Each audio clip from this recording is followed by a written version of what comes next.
Abraham, give me a son. Abe said, man, you must be putting me on. God said, no. Abe said, what? God said, you can do what you want, Abe. But next time you see me, you better run. Well, Abe said, well, you want this killed and done. And God said, out on Highway 61.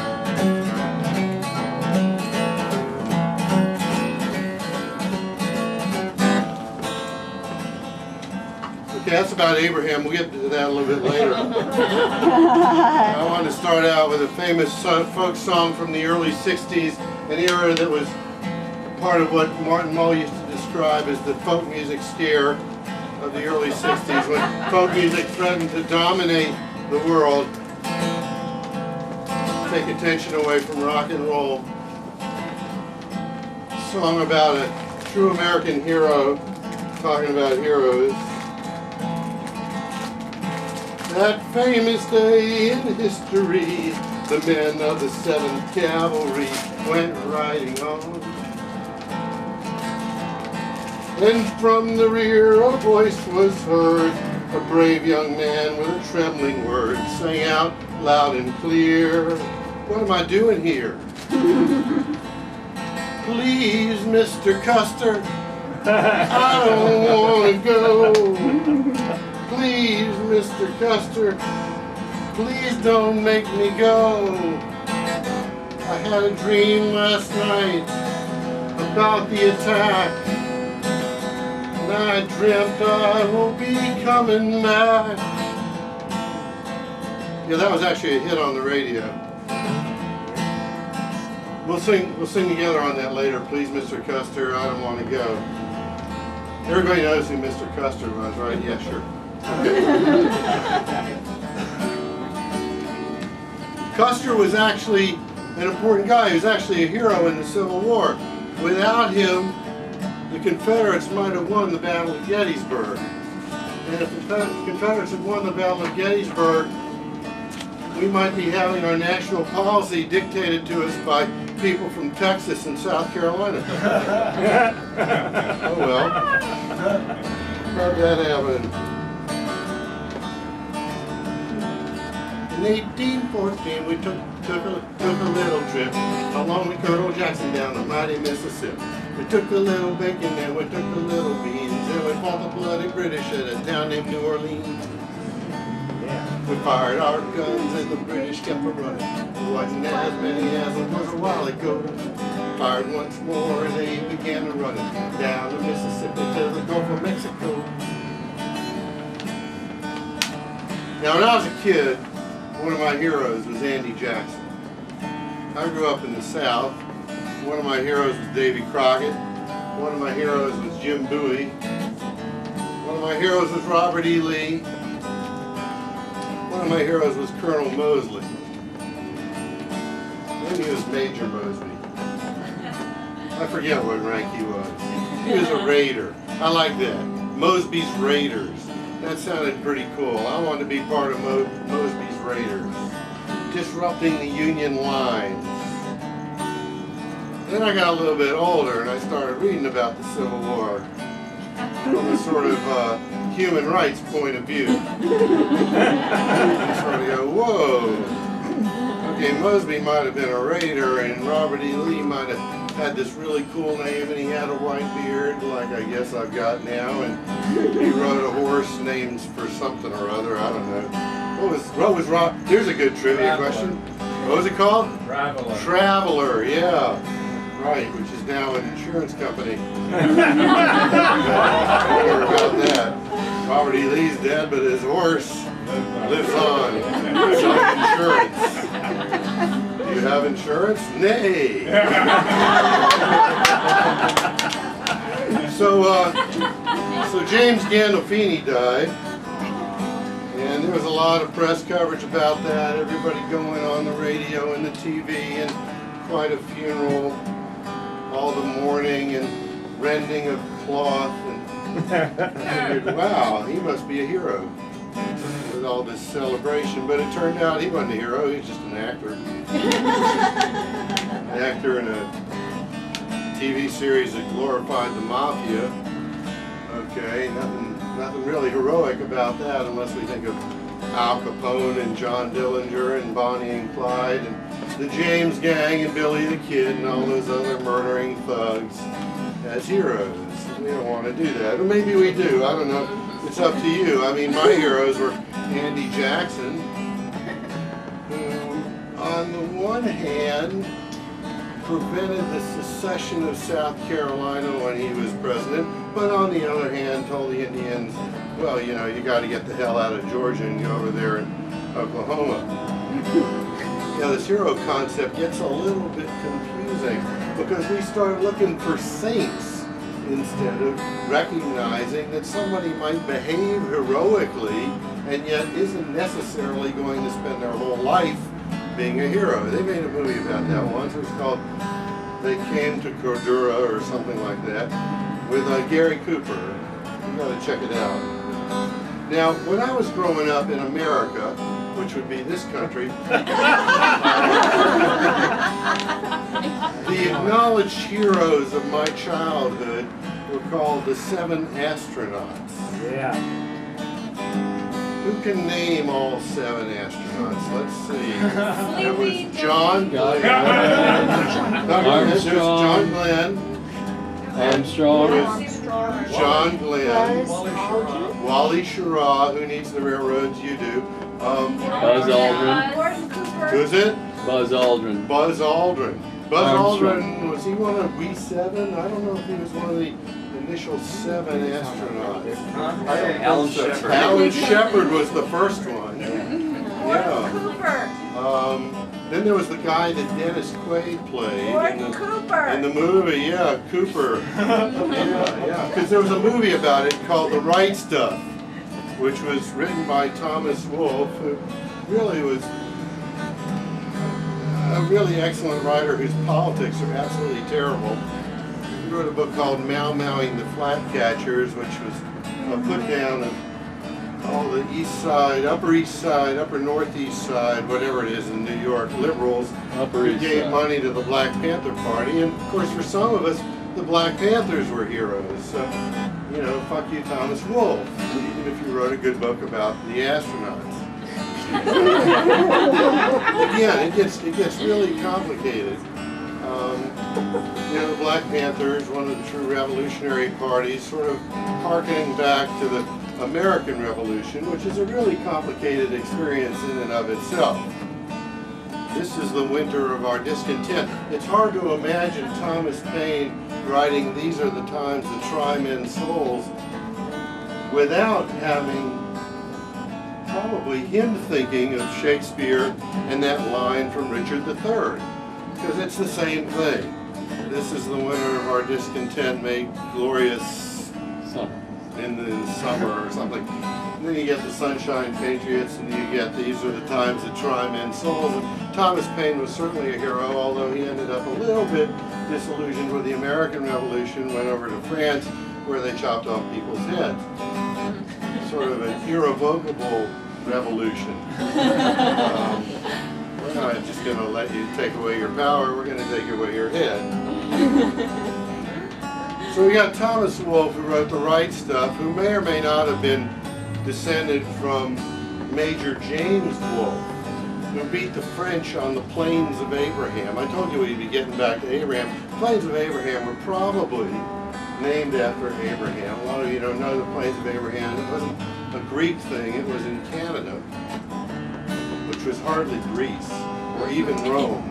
But, you know, the British defeated the French in what some people call the 7 Years' War because it took 7 years, and other people call the French and Indian War because, I don't know, they didn't want to include the British in the title of the war. I'm not really sure why about that, but the British won, and Wolfe on the Plains of Abraham, even though Wolfe was mortally wounded, and of course Montcalm, who he defeated, was also mortally wounded, so neither general from that battle got to live to see the victory or the defeat. Unlike Andy Jackson, who won the Battle of New Orleans, even though that battle took place after the peace was signed in England. So the battle didn't even have to occur. On the other hand, if the Battle occurred and the British had won, they probably would have said, you know that paper we signed saying that everything is the status quo? Well, there's a new status quo. We've actually taken New Orleans. And so there.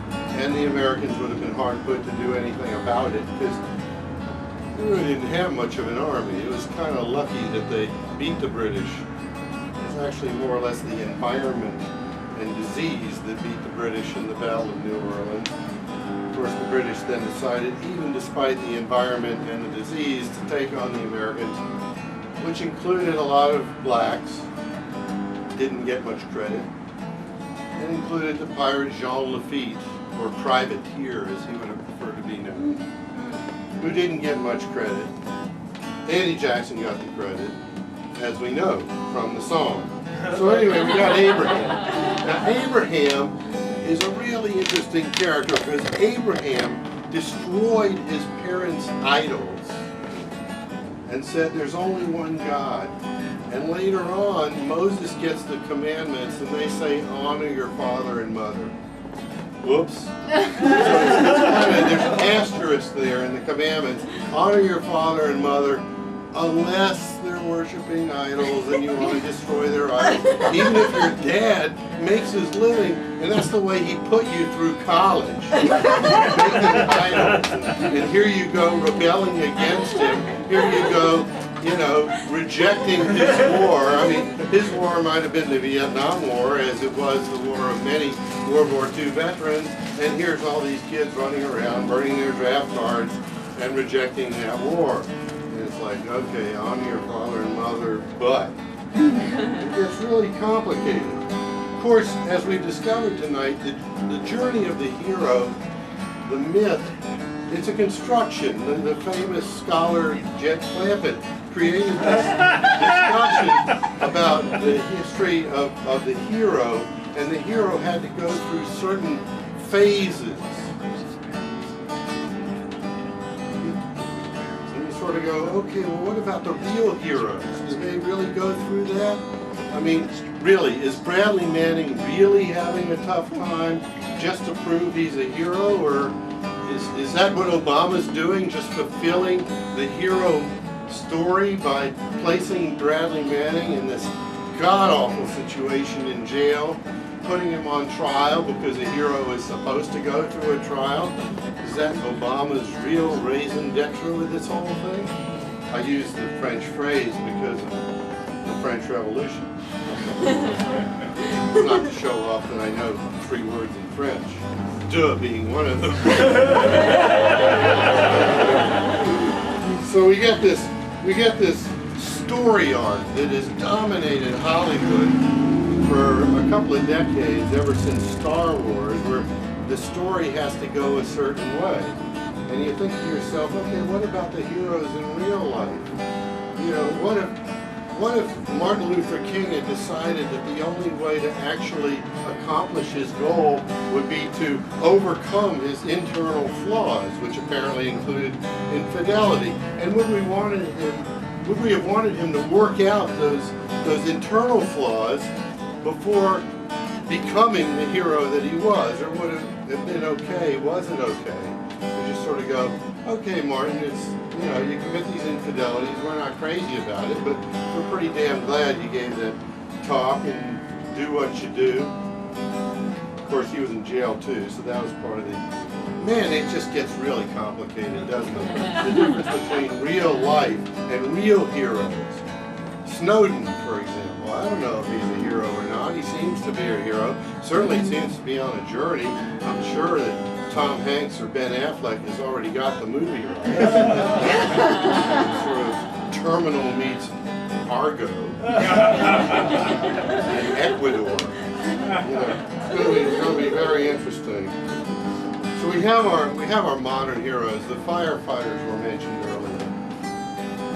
Firefighters are heroic when they're heroic. I don't know if they're heroes on an everyday basis. And of course, we're inundated in this culture now with this notion that anything that anybody does is heroic, and they're all heroes. They're all in the war, they're all heroes. Pat Tillman is spoken of as a hero. I don't know if he was a hero or not. out. I mean, he certainly rejected a rather cushy life as a successful football player to go fight in Iraq, and then he gets killed. He gets killed by friendly fire. Hardly seems fair. I don't know if it makes him a hero or what he did heroic. Maybe signing up to fight was heroic, but then again, signed up to fight in Iraq, which is a stupid fucking war to begin with. Was that heroic? It's really hard to tell. I mean, the whole thing was really rendered meaningless with the Vietnam War, and some of you are too young to really know that the Vietnam War really tore every single thing apart. Every single institution, every social contract, every concept of what may or may not be heroic. Every social contract, everything that may or may not be good, bad, or otherwise was just rendered bloody dead in that war. So we now live in the post-Vietnam era, where, you know, really it's all up for grabs, right? We got everybody rewriting history right and left. We got everybody creating new myths right and left. As John Ford said, when the legend becomes fact, print the legend. Well, they're just making it up right and left. Obama is this and Obama is that. And family is this and family is that. And the past is in the hands of the Tea Party and the anarchists and everybody else who wants to weigh in and say that this was this and that was that. And so each of us is going to have to become our own writers. Each of us is going to have to figure out what's real. Each of us is going to figure out who the heroes are and who the villains are. Each of us is going to have to work extra hard to not succumb to the branding and the celebration, the hypnosis that occurs. Suck you in, seduce you. Princess Diana being just the tip of the iceberg on that account. Jed Clampett talking about the monomyth, the singular myth, totally ignoring the tricksters throughout Nigeria, throughout the Navajo. Man, the tricksters don't fit into his shit at all. His disdain for the Hebrews for taking Genesis as historical rather than metaphorical, because he would prefer it to be metaphorical, and the fact is there's very little archaeology to back it up. But man, people take this shit seriously. Hein Deloria writing that Native Americans actually originated in the New World. Well, there's no archaeological evidence to support that, but man, they take that shit seriously. Now, my heroes, John Lewis, Congressman from Georgia. One of them. One of many. This lady, I don't know if you've seen this on Facebook. I hope it's going viral. This lady who stood up to this Texas Legislative Committee, they had to haul her off. They hauled her off. 4 Texas Rangers hauled her out of there because the chair and the rest of the committee couldn't stand to have the truth spoken to them about what they're trying to do to women and reproductive rights. You got to check it out. You can go to my page. I posted it. Other people posted it. Just a phenomenal, strong woman speaking truth to power. I don't even know her name. Acting very heroically.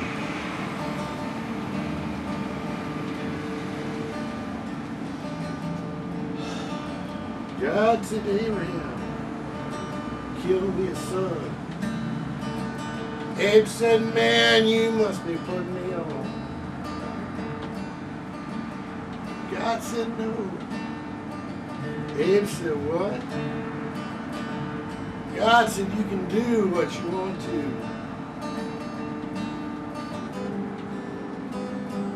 But if you see me coming, you better run.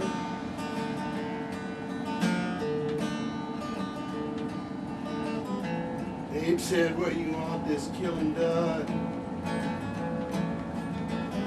God set out on Highway 61.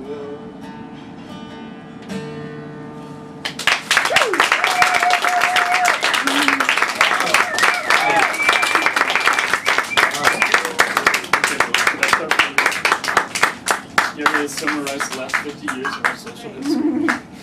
As this is one. We've all learned something, I hope. Heroic journey. Thank the audience. We have some kind of social.